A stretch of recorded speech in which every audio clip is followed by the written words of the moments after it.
の海洋安全保障能力分野の能力構築支援については、我が国は今年から2019年までの3年間に約5億ドルの支援を行ってまいります。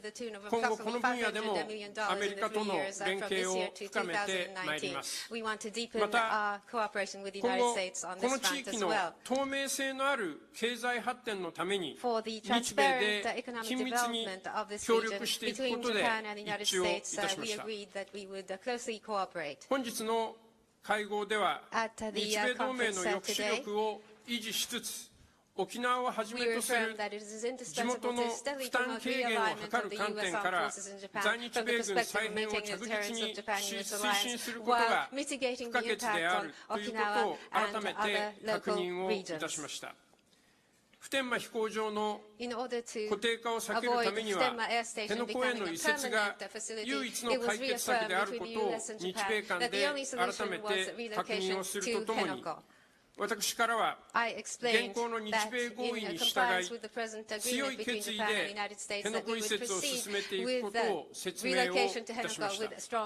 普天間飛行場の全面返還を実現するために全力で取り組んでまいります。嘉手納飛行場をめぐるさまざまな問題につきましても、地元の理解を得るための努力が必要であるということを指摘をさせていただきました。今日の会合の結果、一層厳しさを増す安全保障環境の中で、日米同盟が進んでいくべき道を明確にすることができたと思います。今日の成果を踏まえ、日米同盟の抑止力、対処力を一層強化する取り組みをしっかり進めてまいりたいと思います。以上です。Good afternoon, ladies and gentlemen. It's been an honor for us to host Japan's defense and foreign ministers here. I don't think anything better demonstrates the importance that our two nations place on this alliance than our counterparts traveling here so soon after assuming their positions.